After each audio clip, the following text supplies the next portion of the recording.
माँ क्या हुआ? आप चिल्ला क्यों रहे थे? सब ठीक है ना? बेटा वो पता नहीं कोई इंसान था या कौन था, ऐसा लगा मेरा गला दबा रहा है। अरे माँ, आपकी ना तबीयत खराब है। आपने जरूर कोई बुरा सपना देखा होगा जो आपको परेशान कर रहा है। ऐसी कोई बात नहीं है, हम लोगों के अलावा यहाँ कोई नहीं है। हो सकता है शायद मैंने कोई बुरा सपना देख लिया हो। माँ, आपके गले पे निशान कैसे हैं? निशान? कैसा निशान? बेटा अब तो मुझे डर लगने लगा है। क्या है ये? देख लिया ना तुम दोनों ने, मैं सच कह रही थी ना, जरूर यहाँ कोई ना कोई तो था। ये निशान देख, जब कोई नहीं होता तो निशान नहीं होते ना। कोई तो था यहाँ पे। हाँ माँ, शायद आप सही कह रही हैं। मैं भी कैसी फालतू बातों पर विश्वास कर रहा हूँ। अरे माँ, आपको ना मच्छर ने काटा होगा और वही आपने खुजला दिया होगा। अब नाखून के निशान लग गए होंगे आपके। आप ज़्यादा घबराइए मत, ऐसा कुछ भी नहीं है। आप सो जाइए आराम से। आप खुद भी टेंशन ले रहे हो और हमें भी टेंशन में डाल रहे हो। आप एक काम करिए, आराम से सो जाइए, कुछ भी नहीं है। ठीक है, जाओ तुम लोग।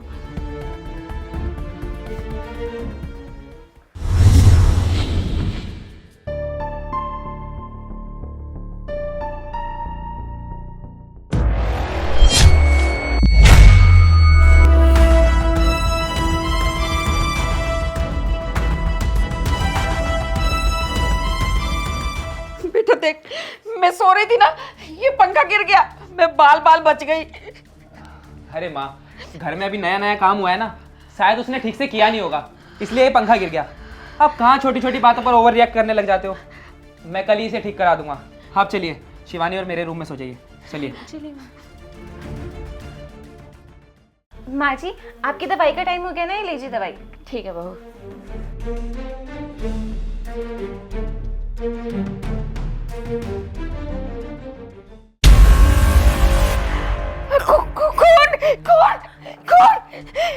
कौन? माँ जी शांत हो जाइए। माँ जी, हम जतिन को बताते हैं ना, अब कोई ना कोई सॉल्यूशन निकालेंगे। माँ जी चलिए, आप चलिए, आइए जल्दी चलिए।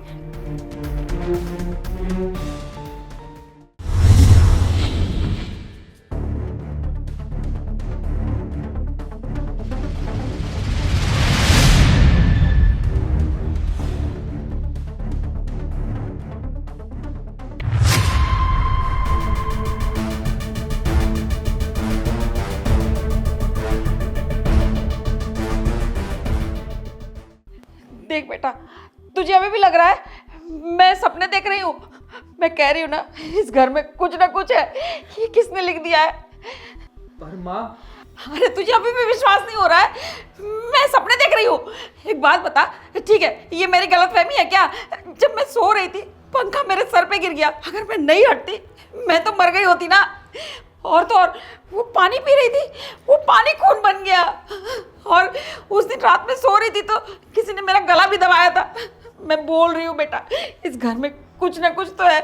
देख, हमें ये घर खाली कर देना चाहिए, हमें नहीं रहना चाहिए यहाँ पे, वरना हम में से कोई भी जिंदा नहीं बचेगा। मैं कह रही हूँ तुझे। हाँ जतिन, पहले तो ना मुझे भी ऐसा लग रहा था कि ये सब ना माँ का वहम होगा, पर आज ये सब देख के ना मुझे भी लग रहा है कि घर में कुछ ना कुछ तो है।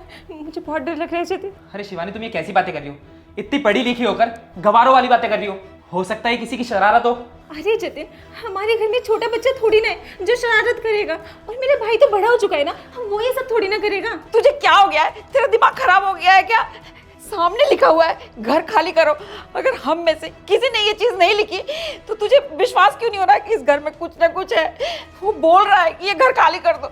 देख बेटा, मैं कह रही हूँ घर खाली कर दे, वरना कुछ अनहोनी हो जाएगी। मैं बता। जिया जी, आप खुद सोचिए ना, अगर एक दो बार ही होता तो हम थोड़ी ना बोलते, पर इस घर में ये चीजें 5-6 बार हो चुकी हैं।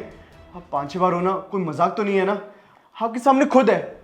अरे आप खुद सोचिए, ये सब कौन करेगा? देखिए, ये लोग सही कह रहे हैं, हमें ये घर खाली कर देना चाहिए। आज से पहले तो कभी ऐसा कुछ नहीं हुआ, पर अभी क्यों हो रहा है ये सब? अरे पागल हो गए हो तुम?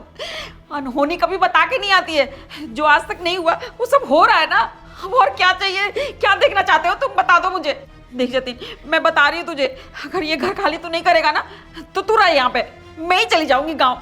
मुझे अपनी जान बहुत प्यारी है, मैं नहीं रहूंगी यहाँ पे। अरे माँ, तो आप क्या चाहती हैं? ये घर खाली कर दें। हाँ हाँ जतिन, माँ जी बिल्कुल सही कह रही है, हमें ये घर ना खाली कर देना चाहिए। हम माँ जी की जान के साथ रिस्क नहीं ले सकते, हमें घर खाली कर देना चाहिए जतिन। आप लोग घबराओ मत, बस आज की रात जैसे तैसे काट लो, कल सुबह होते ही हम ये घर खाली कर देंगे। शिवानी, माँ, यश, आ जाओ।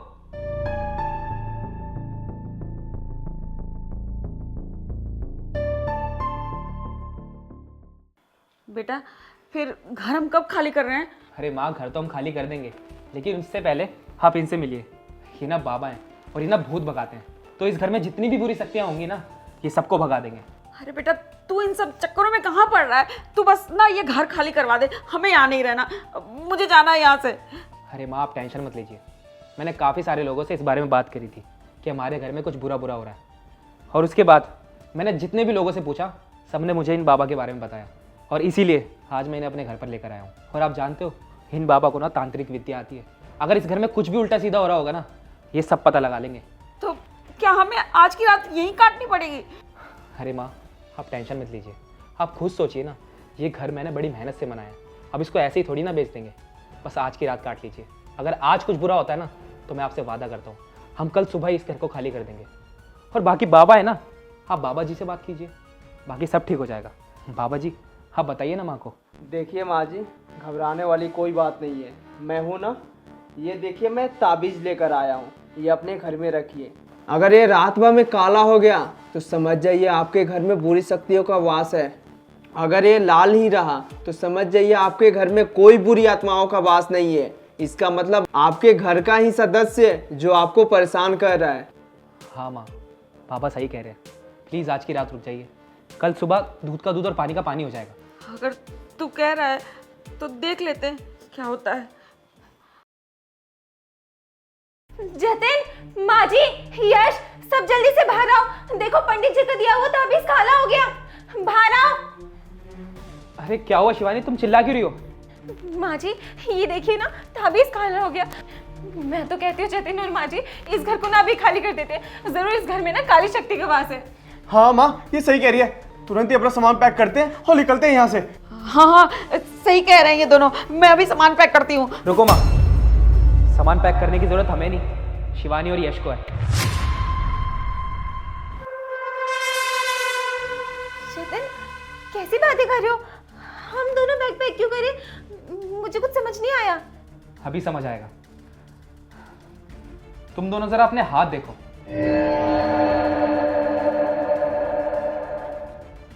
ये लाल, ये इन दोनों के हाथ लाल कैसे हैं? मैं बताता हूँ आपको।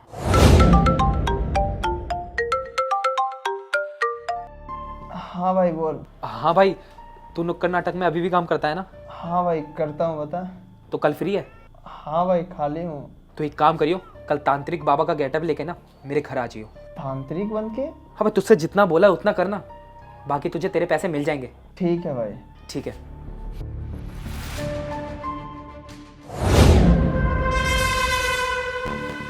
और असल में ये कोई ताबीज़ नहीं है, ये एक मामूली सा ब्रेसलेट है, और इस पर मैंने लाल पेंट कर दिया था कि जैसे ही इसको कोई ब्लैक पेंट करे तो उसके हाथ पर वो लाल रंग चढ़ जाए, और वही हुआ, सारा दूध का दूध और पानी का पानी हो गया। भाई अब इस ताबीज का क्या करें हम, क्योंकि हमारे घर में कोई भी बुरी शक्ति नहीं है, तो फिर ये काला कैसे होगा? अरे तू टेंशन मत ले, मैं एक काम करता हूँ, बाजार से जाके वाटर कलर ले आता हूँ और इसको काला रंग देता हूँ, किसी को कुछ भी पता नहीं चलेगा। ठीक है? हाँ भाई चल जल्दी से। चल। और माँ, शक तो मुझे जब ही हो गया था जब ये सारी घटनाएं आपके साथ हो रही थी, घर में और किसी के साथ नहीं हो रही थी। और तो और मुझे बहुत सारी चीज़ें ऐसी दिखी कि मुझे यकीन हो गया था कि हो ना हो ये अपना ही कोई घर वाला है। ये राइटिंग तो साले साहब की है। निशान? कैसा निशान? निशान? कैसे निशान? माँ के कपड़ा हटाने से पहले तो निशान दिख नहीं रहते, पर शिवानी को कैसे दिख गए?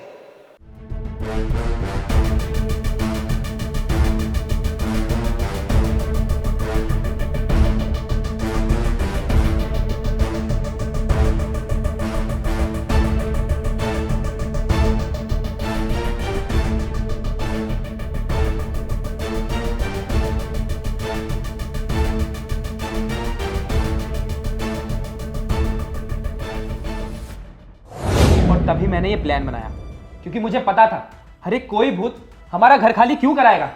देखो शिवानी, अब तुम दोनों की सारी सच्चाई ना सामने आ ही चुकी है। अब तुम दोनों मुझे ये बताओगे कि ये तुम दोनों ने किया क्यों? नहीं नहीं जतिन, हमने ऐसा कुछ भी नहीं किया। मैं सच बोल रही हूँ, मेरी बात का विश्वास करो। देखो शिवानी, अभी भी वक्त है, अभी भी कुछ नहीं बिगड़ा। अभी बता दो मुझे, वरना मुझे पुलिस बुलाने में टाइम नहीं लगेगा। नहीं नहीं, मैं सब सच बताती हूँ। दरअसल बात यह है कि हमारे पापा की ना तबीयत बहुत ज़्यादा ख़राब है और डॉक्टर ने बोला था कि हमारे पापा के इलाज में ना 5 लाख रुपए लगेंगे। तुम तो जानते ही हो ना जतिन कि हमारे घर की आर्थिक स्थिति कितनी ख़राब है, तो हमें समझ नहीं आया कि हम इतना सारा पैसा कहाँ से लाएंगे। इसीलिए मैंने और मेरे भाई ने सोचा कि हम ना तुमसे ही मदद मांग लेते हैं, लेकिन तुम हमारी पहले ही इतनी मदद कर चुके हो, इसलिए हमारी हिम्मत नहीं हुई कि हम तुमसे पैसे मांगे। और वैसे भी माँ जी का भी तो इलाज चल रहा है ना, माँ जी के इलाज में भी इतने सारे पैसे लग रहे हैं, तो इसीलिए हम तुमसे नहीं मांग पाए। और इसलिए जिया जी हम दोनों ने फिर ये वाला प्लान बनाया कि जो ये आपका घर है इसको हम सस्ते दाम में बिकवा देते हैं अपने किसी भी जान पहचान में, और उससे जो भी मुनाफा होगा ना उससे हम अपने पापा का इलाज करा पाएँ। तो इसलिए फिर हमने माँ जी को डराना शुरू कर दिया। हमें ये लगने लगा कि अगर हम माँ जी को डराएंगे तो इसी डर के चलते माँ जी इस घर को सस्ते दाम में बेच देंगी। तो अपने किसी भी जानने वाले इंसान को ये घर सस्ते दाम में खरीदवा के आगे जाके हम महंगे में बेच देते।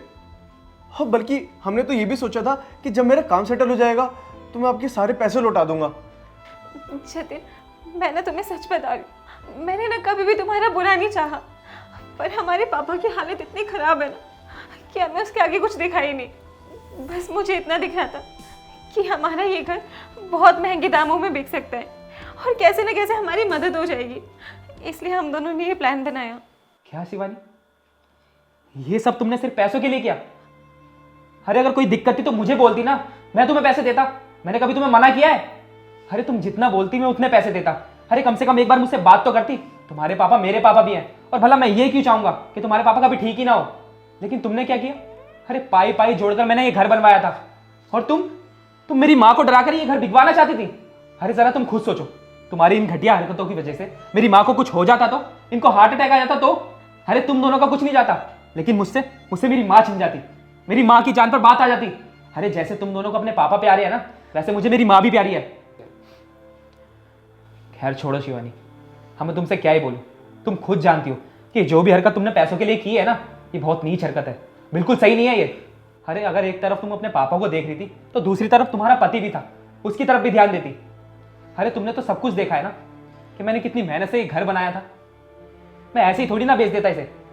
खैर शिवानी, ये मैं तुम दोनों की आखिरी गलती समझकर माफ कर दे रहा हूँ, लेकिन तुम दोनों मुझसे वादा करो कि आइंदा ऐसी हरकत कभी नहीं करोगे। और तुम टेंशन मत लो, तुम्हारे पापा का इलाज मैं कराऊंगा। तुम्हें जितने पैसे चाहिए ना मुझे बताना, मैं तुम्हें दूंगा। हाँ हाँ, हम दोनों तुमसे वादा करते हैं कि आज के बाद ना ऐसी गलती कभी भी नहीं करेंगे, और अगर कभी भी कुछ होगा ना तो पहले तुमसे आकर बात करूंगी। और माँ जी, आप भी हमें माफ़ कर दीजिए, ये सब हमने मजबूरी में किया। हाँ मैं मानता हूँ हमारे तरीके गलत थे, लेकिन हमारे इरादे नहीं। हमने ये सब बहुत ही मजबूरी में किया, प्लीज़ हमें माफ़ कर दीजिए। कोई बात नहीं बहू, कोई बात नहीं यश, तुम दोनों ने जो किया वो अपने पापा की जान बचाने के लिए किया। मैं समझ सकती हूँ तुम दोनों की मुश्किलें, लेकिन बेटा रास्ता तुम दोनों ने बहुत गलत चुना। चलो अब तो सब ठीक है ना, भगवान जी की कृपा से सब अच्छा होगा।